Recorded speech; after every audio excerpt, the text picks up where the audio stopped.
दो बहुओं वाली सास। सरस्वती के दो बेटे हैं। बड़े बेटे राम की शादी रज्जू से हुई है और छोटे बेटे श्याम के लिए लड़की देखने का सिलसिला जारी है। एक दिन रज्जू की माँ का फोन आता है और उसकी सास फोन उठाती है। हेलो, कौन बोल रहा है? दूसरी तरफ फोन पर रज्जू की माँ लीलावती बोलती है। हेलो समधन जी, मैं लीलावती बोल रही हूँ, रज्जू की माँ। अरे नमस्कार समधन जी, कैसी हो? बहुत दिनों के बाद याद किया आज। यहाँ पर तो सब कुछ ठीक है, बस मेरी तबीयत थोड़ी खराब है। अगर बुरा न मानो तो एक बात बोलूं? अरे कैसी बात कर दी आपने समधन जी, आपकी बात का बुरा क्यों मानना, बोलिए बोलिए। मेरी कुछ दिन से तबीयत ठीक नहीं है और यहाँ पर मेरी देखभाल करने वाला कोई नहीं। क्या आप रज्जू को कुछ दिन के लिए मेरे पास भेज सकती हैं? ठीक है, हम रविवार को रज्जू को छोड़ जाएंगे। इतना कहकर सरस्वती फोन काट देती है और अपनी बहू को आवाज लगाती है। रज्जू, ओ रज्जू, जल्दी यहाँ आना तो। क्या हुआ माँ जी, कुछ चाहिए था क्या? अरे नहीं, कुछ नहीं चाहिए। अभी तुम्हारी माँ का फोन आया था, उनकी कुछ दिन से तबीयत खराब है, वो तुम्हें बुला रही है। राम को फोन करके कह दे कल की 2 ट्रेन की टिकट करा देगा, मैं भी जाऊंगी तुम्हारे साथ। इतना सुनते ही रज्जू राम को फोन करके सारी बात बताती है और 2 टिकट के लिए बोल देती है। शाम को खाने के टेबल पर सब रज्जू के जाने की बात करते हैं। तब रज्जू का देवर श्याम कहता है, भाभी आज बहुत खुश लग रही हो, मायके जाने की इतनी खुशी, उफ। खुश क्यों ना हो देवर जी, कितने दिन बीत गए अपनी माँ से मिले और इस बार तो मैं 1-2 महीना रह कर ही आऊंगी। जब आपका मन करे तभी आना। अच्छा एक बात तो बताओ, वहां से क्या लाओगी मेरे लिए? देवर जी कहो तो देवरानी ले आओ। वैसे भी सभी घर वाले चाहते हैं कि आपकी जल्दी से शादी हो जाए। श्याम शर्मा जाता है और चुप हो जाता है। इतने में राम कहता है, रज्जू, तुमने जाने की सारी तैयारी तो कर ली है ना? कपड़े तो रख लिए ना? थोड़े गर्म कपड़े भी रख लेना, वहां ठंड होगी, और जल्दी आने की कोशिश करना। ठीक है, मैं जल्दी आने की कोशिश करूंगी बस। अगली सुबह दोनों जाने की तैयारी करने लगी। राम उन्हें स्टेशन छोड़कर घर वापस आता है। कुछ घंटों बाद रज्जू और सरस्वती गांव पहुंच जाते हैं। रज्जू अपनी माँ को देखकर बहुत खुश होती है।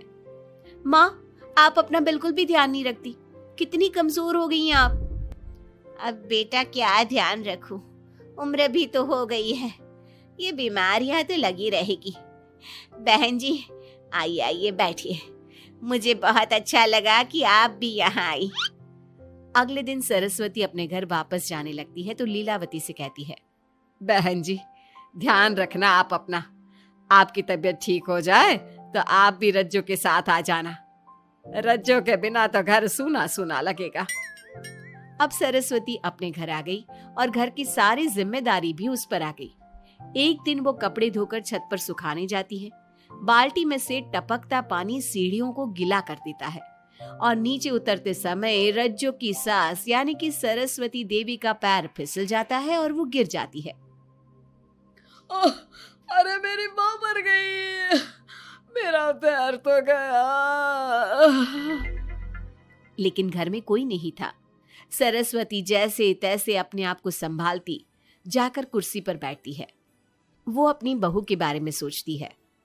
अगर रज्जू होती तो मुझे संभाल लेती और घर भी संभाल लेती। अब घर के काम कौन करेगा? मैं डॉक्टर के पास कैसे जाऊं? बहुत दर्द हो रहा है। जब राम और श्याम घर आते हैं तो अपनी माँ की ऐसी हालत देखकर वो जल्दी से डॉक्टर को बुलाते हैं। डॉक्टर सरस्वती के पैर पर पट्टी बांधता है और उसे आराम करने की सलाह देता है। राम कहता है, माँ आप बस आराम करो, मैं रज्जू को खबर कर देता हूँ, वो कल ही यहाँ आ जाएगी। अरे रहने देना बेटा, उसकी माँ की तबीयत ठीक नहीं है, कुछ दिन में वो खुद ही आ जाएगी, उसे परेशान मत कर। माँ अब हमें श्याम की भी शादी कर देनी चाहिए, कभी घर में कोई ऐसी परेशानी आती है तो कोई तो होगा घर संभालने वाला। आप और रज्जू की घर के काम काज में मदद भी हो जाएगी। कुछ समय बाद श्याम की शादी सीमा से हो गई। लेकिन सीमा ने तो आते ही घर में क्लेश शुरू कर दिया। वो छोटी छोटी बातों पर लड़ती और उसे देखकर रज्जू का भी बर्ताव बदल गया। एक दिन सीमा सुबह उठने में लेट हो गई और रज्जू ने नाश्ता बना दिया। सभी अपने अपने काम पर चले गए। जैसे ही सीमा अपने कमरे से आई तो रज्जू ने कहा, तुम साफ सफाई कर लो, मैं कपड़े धोने जा रही हूँ, जल्दी काम हो जाएगा। रज्जू की बात सुनते ही सीमा आग बबूला हो गई और कहने लगी, आज मैं उठने में लेट क्या हो गई? आप मुझ पर हुक्म चलाने लगी। मुझसे कोई इस तरह से बात करी है मुझे बिल्कुल भी पसंद नहीं है। अरे सीमा, ये किस तरह की बात कर रही हो तुम मुझसे? मैंने कोई हुक्म नहीं दिया तुम्हें। मैं तो बस काम को जल्दी खत्म करने की बात कर रही हूँ। उन दोनों की नोक झोंक सुनकर सरस्वती बाहर आ जाती है और दोनों को समझाती है। शाम को सब एक साथ खाना खाने लगे। लेकिन खाने के बाद जब सब अपने कमरे में चले जाते हैं और खाने की टेबल पर थाली यूं ही छोड़ देते हैं, सरस्वती को ये देखकर बहुत गुस्सा आता है। वो दोनों बहुओं को बुलाकर कहती है, तुम सब खाना खाकर चले गए, अब ये बर्तन कौन उठाकर रखेगा? मेरे लिए छोड़कर गई हो सारा काम। तुम दोनों को शर्म नहीं आती? अब दोनों बहुएं एक दूसरे के ऊपर बात टालते हुए फिर लड़ने लगी। ये देख सरस्वती परेशान हो गई। उसने दोनों को डांटा और उन्हें अपने कमरे में भेज दिया। सरस्वती ने जूठे बर्तन धोए।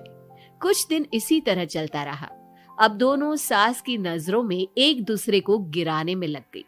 माँ जी, जब भाभी फोन पर बात कर रही थी ना, तो कह रही थी मैं अपने मायके चली जाऊंगी तो देखते हैं कि कौन काम करता है।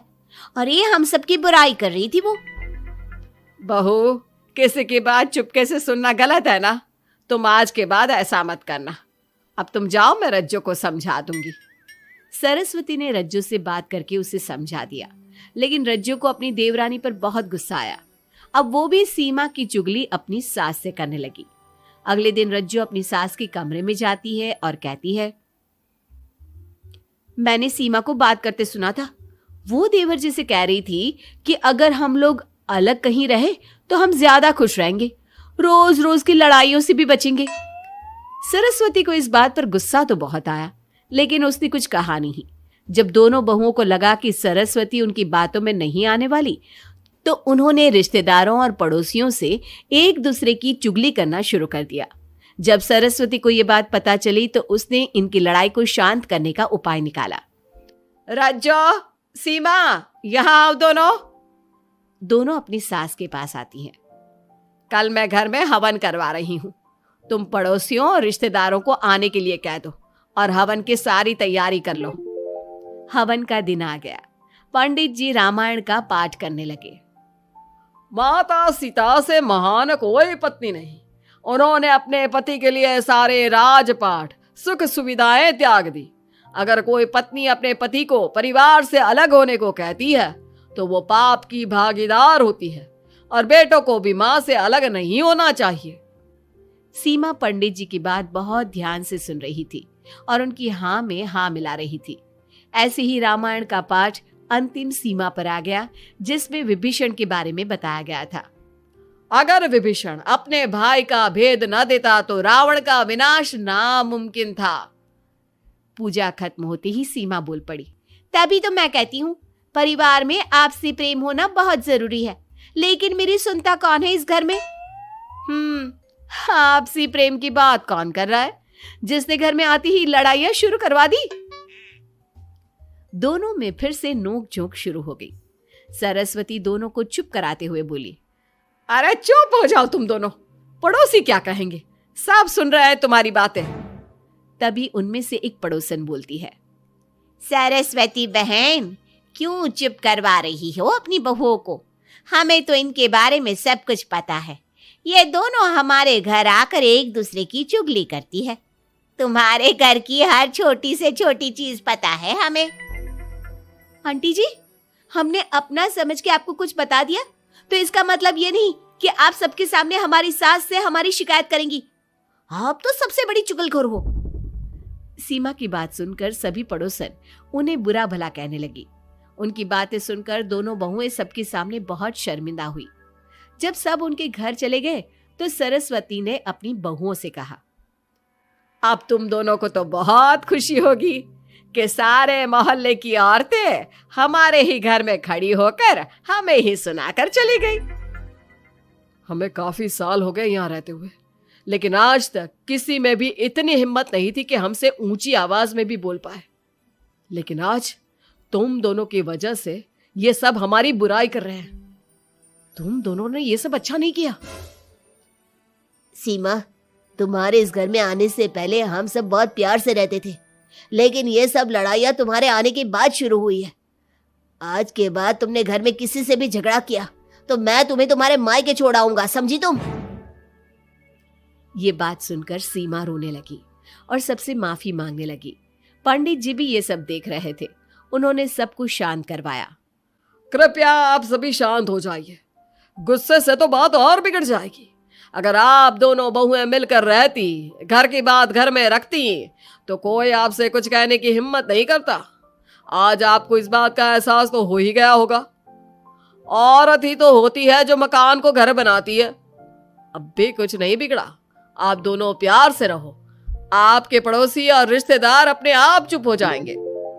पंडित जी की बात दोनों बहुओं की समझ में आ गई। अब दोनों प्यार से रहने लगी। इसी तरह समय बीत गया। अब पड़ोस की औरतें उनके प्यार की मिसालें देने लगी।